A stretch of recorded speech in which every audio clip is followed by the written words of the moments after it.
नमस्कार मंडळी, मी प्रांजली.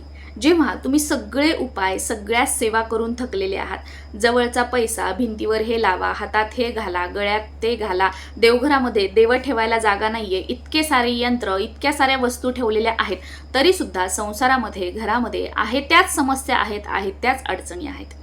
आता जी सेवा सांगणार आहे ना, ही सेवा केल्यानंतर तुमच्या संसारातील, घरातील 80 ते 90% समस्या आपोआप सुटतील. पण शेवटी काय, श्रद्धा आणि विश्वास महत्त्वाचा आहे. 11 मंगळवार किंवा 21 मंगळवार किंवा तुमच्या कुलदेवीचा जो कोणता वार असेल, तर तो वार 11 किंवा 21 संकल्पयुक्त तुमची जी कोणती इच्छा असेल, जी कोणती तुमची अडचण असेल, ती सुटावी तुम्हाला वाटत असेल, ते बोलून तुम्हाला प्रत्येक मंगळवारी आपल्या प्रत्येकाच्या देवघरामध्ये आपल्या कुलदेवीचा टाक किंवा मूर्ती असते, तर त्यावर सकाळी देवपूजा करताना अभिषेक करायचा. अभिषेक झाल्यानंतर कमीत कमी 11 वेळा तरी कुलदेवीचा मंत्र म्हणून कुंकुमार्चन करायचं. त्यानंतर एखादं लाल फूल असेल तर ते अर्पण करायचं आणि त्यानंतर पानाचा विडा किंवा तांबूल अर्पण करायचा. आणि आता इथे बरेच जण म्हणतील की पानाचा विडा जे पानाचं दुकान असतं तिथून लावलेला आयता आणला आणि तो अर्पण केला तर चालेल का? तर असं नाही. जेव्हा आपण एखाद्या देवतेसाठी आपल्या हाताने प्रसाद बनवतो ना किंवा हे पान लावतो, तर त्यावेळेला असं म्हटलं जातं की आपल्या हातावरच्या ज्या दुर्भाग्याच्या रेखा असतात ना, त्या सौभाग्यामध्ये बदलतात, दुर्भाग्याच्या रेखा पुसल्या जातात.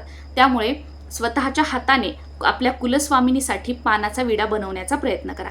आपलं यूट्यूब चॅनल प्रांजली जोशीवर मी तो व्हिडिओ टाकलेला आहे की घरच्या घरी आपल्या कुलदेवीला अर्पण करण्यासाठी पानाचा विडा कसा बनवायचा. तो पानाचा विडा किंवा तांबूल देवघरामध्ये कुलदेवीला अर्पण करायचा, मंगळवारी तसाच राहू द्यायचा आणि दुसऱ्या दिवशी सकाळी स्नान वगैरे झाल्यानंतर घरातील कोणत्याही एका व्यक्तीने तो खायचा आहे. आजकाल समस्या आपल्या संसारामध्ये का वाढत चाललेल्या आहेत आणि त्या का सुटत नाहीयेत, याचा विचार तुम्ही कधी केला आहे का? कारण आपल्या घराण्याच्या ज्या रूढी परंपरा असतात त्या आपण सोडून देतो आणि इथे हे ऐकलं, त्याने असं सांगितलं, त्याला त्याचा अनुभव आला, त्या सगळ्या गोष्टी आपण करतो आणि मेन आपली कुलदेवी, आपलं कुलदैवत, आपलं मूळ दैवत यांची आपण काहीच सेवा करत नाही. आणि बऱ्याच जणांच्या देवघरामध्ये तर सगळे काही यंत्र, देवी देवता, फोटो, मूर्ती असतात, पण आपली कुलदेवी आणि कुलदैवत यांचाच फोटो नसतो.